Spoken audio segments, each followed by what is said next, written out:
마라나타, 여행자는 요구하고 순례자는 감사한다. 같이 한번 해보죠. 여행자는 요구하고 순례자는 감사한다. 자, 오늘 제목은요, 우상에게 지배받는 삶과 만물을 다스리는 삶은 우리 선택에 달려있다. 선택의 문제다. 하나님이 꼭 좋고 필요한 것이지만 강제로 몰고 가지 않고 우리에게 선택하게 하신 거죠. 심지어 선악을 알게 하는 나무 열매도 선택에 맡기셨다는 게 대단하잖아요. 지금도 우리 안에 성령을 보내주셨지만 끊임없는 성령의 감동, 성령의 소원도 주시지만 육체의 정욕에 이끌려서 하나님의 뜻을 거스리는 것조차도 주님이 참고 용납하시는 걸 볼 수 있어요. 문제는 우리가 잘못된 선택하면 이미 주어진 천국을 못 누릴 뿐이죠.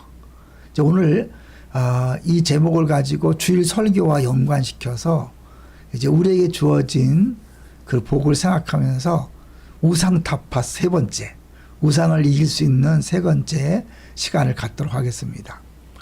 우리가 주일날 봤던 내용 중에 특별히 중요한 것은 하나님이 일하시는 방식이라는 거죠. 주의 대적으로 말미암아 어린 아이들과 젖먹이들의 입으로 권능을 세우시며, 이게 이제 놀라운 거죠. 어린 아이들과 젖먹이들을 통하여 하나님 일하시는 거죠. 원수들과 보복자들, 그 힘있고 강하게 달려드는 그 사람들을 오히려 잠잠하게 했다. 이제 그것이 하나님이 일하시는 방식이니까요.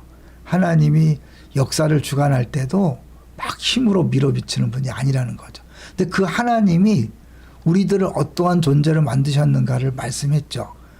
하나님보다 조금 못하게 하시고 영화와 존귀로 관을 씌우셨다. 주의 손으로 만드신 것을 다스리게 하시고 만물을 그의 발 아래 두셨으니 곧 모든 소와 양과 들짐승이며 공중의 새와 바다의 물고기와 바닷길에 다니는 것이다. 하나님이 우리를 다스리는 존재로 삼으셨는데 우리 우상에 대해서 배웠잖아요. 우상을 섬기면 그 우상의 종이 되고 우상의 지배를 받는 거죠. 그러니까 다스리는 존재가 다스림 받는 노예의 삶을 살게 된다는 거죠. 그래서 이 우상숭배라는 걸 다시 한번 정리해 보면 우리의 유일한 주인이자 군주는 하나님이어야 되는데 인간이 무엇이든지 자신이 사랑하고 믿는 대상을 어쩔 수 없이 섬기게 돼 있다는 거죠. 그게 무엇이든 타협할 수 없을 만큼 하나님보다 중요해지는 거예요. 처음은 안 그래요. 시간이 지나면서 자기도 모르게 그것을 중요하게 여기고 그러다 보면 그것이 우리를 속박하고 우리가 그의 노예가 되는 그런 것이 되는 거죠. 그리고 문제는 뭐예요? 우리가 우상의 노예가 되면 하나님과 상관없는 삶을 사는 거죠. 난 분명히 교회 다니는데 신앙생활 하는데 하나님과 상관없는 삶을 살 수 있다. 이게 심각한 거죠. 우상은 우리의 가장 집요한 감정을 보면 차단할 수 있다. 그러니까 우리가 주체할 수 없는 분노, 불안, 낙심에 빠지는 이유가 뭔가, 죄책감, 그거는 어디에서 오는가. 이런 우상이 우리를 지배하는 이유는요, 저것이 있어야만 행복하고 저거 없으면 살 맛이 아니고 살 이유가 없다. 삶이 무의미하다고 그렇게 생각하는 거죠. 이걸 뒤집어 말하면 뭐예요? 우리가 인생에 왜 이렇게 재미가 없을까? 행복하지 않을까? 신나지 않을까? 그 원인은 하나님이 아니라 나도 모르게 우상을 숭배하고 있었다는 것을 보여주는 증거죠. 다시 하나님께로 돌아가면 우리의 인생은 모든 것이 의미가 있는 거죠. 심지어 질병, 암, 교통사고, 또 때로는 대학의 실패, 관계의 실패, 이 모든 것도 하나님이 통치하신다면 실수도 실패하지도 않는 하나님이 쓸데없는 건 안 주잖아요. 필요 없는 건 안 주잖아요. 하나님이 꼭 필요한 것을 주셔서 일하신다는 거죠. 우리 이제 오늘 여기 들어왔지만 우리 강 집사님 암에 걸려서 이제 성맥팀들이 같이 간절히 기도했어요. 그래서 이게 개인의 문제가 아니라 성맥 전체의 기도 제목이 되었고, 그리고 그 기도를 통해서 성맥 식구들이 살아나고, 더 놀라운 것은 우리 강 집사님의 아내 되시는 또 우리 권사님 계시잖아요. 그 권사님의 성맥팀도 이 일을 계기로 다시 모여서 간절히 기도하는 공동체가 되었다는 거죠. 이제 그 아들도 이걸 보면서 느끼는 게 있을 거잖아요. 온 교회가 이 일을 통해서 기적을 경험했잖아요. 지금 아무것도 없대요. 완전 흔적이 없대요. 의사도 깜짝 놀랄 정도로. 그러니까 이것은 그 과정은 힘들고 어려웠지만 온 교회에 하나님이 살아계시고 우리의 기도를 통해 일하신다는 것을 보여주기 위한 하나님의 계획이다. 이렇게 말해도 틀린 건 아니죠. 개인의 문제가 아닙니다. 공동체 전체, 교회 전체. 또 이 간증을 듣는 이제 지금 현재 전 세계의 백성들, 더 나아가서 오고 오는 세대에 이 간증이 되잖아요. 그러면 그것을 통해서 하나님 살아계심을 사람들이 경험하고 또 신앙에 유익이 되는 거죠. 어쨌든 다시 무엇이든 우리를 지배하는 것이 우리의 주인이다. 권력을 구하는 사람은 권력에 지배당하고 사람에게 받아들여지기 원하는 사람은 좋아하는 사람에게 지배당한다. 우리를 스스로를 지배하는 게 아니라 자기 삶의 주인에게 지배당하는 거죠. 가난한 것이 너무 힘든 사람은 그 가난이 상처가 되어서 돈이 꼭 필요하다. 돈이 필요한 건 다 인정하잖아요. 그게 지나치면 돈의 노예가 되는 거죠. 그래서 돈 앞에서 인정사정도 없는 인간 같지 않은 모습을 볼 때도 있잖아요. 왜 그럴까요? 돈이 지배하는 거니까요. 돈에 미쳤다 그러죠. 그죠? 그러니까 그런 거예요. 우리가 이 돈뿐만 아니라 권력도 그렇죠. 이제 내일 국회의원 선거인데요. 이 권력에 맞들이잖아요. 사람들이 정신을 못 차립니다. 자, 그 다음에 이제 이 우상숭배라는 것이 무엇인 성경에서 자주 언급하는데 우리의 참 왕을 배반하는, 그죠?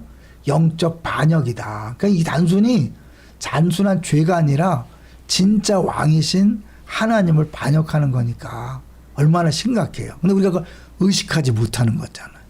그래서 이 사무엘상 8장 6절에서 8절, 사무엘상 12장 12절, 사사기 8장 23절 더 있죠. 곳곳에서 이게 단순히 우상숭배가 단순한 죄의 문제를 넘어서서 진정한 왕이신 하나님을 배반하는 반역죄니까. 천국은커녕 뭐예요? 그 진짜 왕이신 하나님을 배반했을 때의 두려움.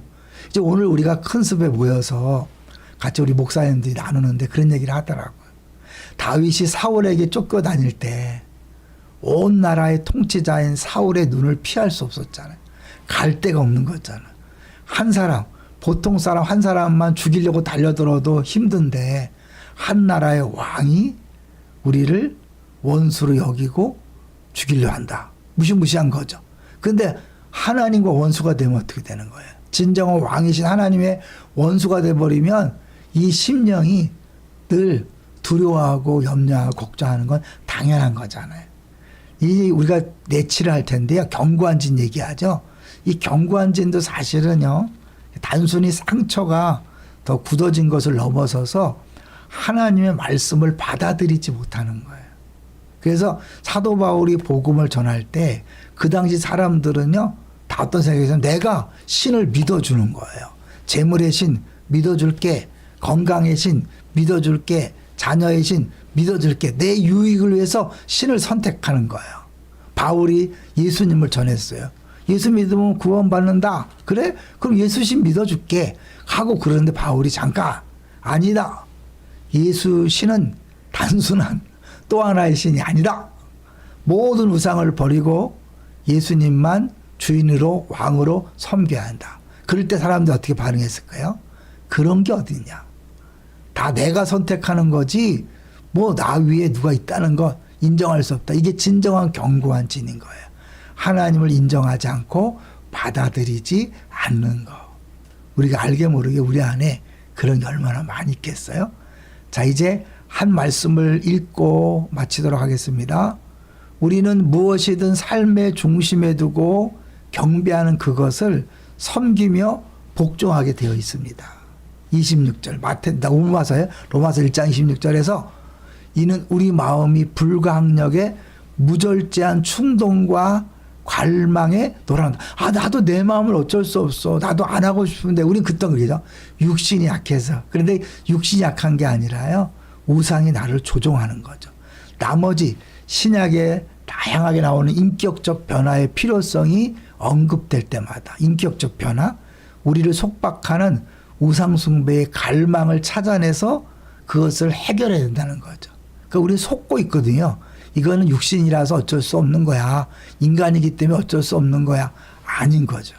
그 뒤에 숨어있는 우상을 찾아내서 우상 때문이라고 분명히 깨닫고 그 우상이 아니라 우상이 앉았던 자리에 하나님을 앉혀드릴 때, 하나님을 왕으로 모실 때 다시 그 하나님이 다스리시는 진정한 천국, 성령 안에서 의와 희락과 화평을 누릴 수 있는 거죠. 하나님이 귀신처럼 밀고 들어오시는 분이 아니에요. 내가 의지적으로 하나님을 왕으로 선택해야 합니다. 그분을 주인으로 선택해야 합니다. 그래서 오늘 제목이 뭐예요? 오늘 제목이 우상에게 지배받는 삶과 만물을 다스리는 하나님 원래 주신 삶은 선택의 문제다. 하나님을 왕으로 모시면 이제 다시 내가 리더, 왕의 자리에 올라가는 거죠. 두 번째 왕인 거죠. 진짜 왕 하나님이고, 그럴 때 쩔쩔매는 게 아니라 돈이나 건강이나 사람에게 쩔쩔매는 게 아니라 그 모든 것들을 다스리면서 유익을 위해 부릴 수 있고 사용할 수 있는 그런 멋진 주인공이 될 수 있는 거죠. 다시 한번 결단하시고 하나님만을 왕으로 선택하시고 주인으로 섬기십시오. 할렐루야.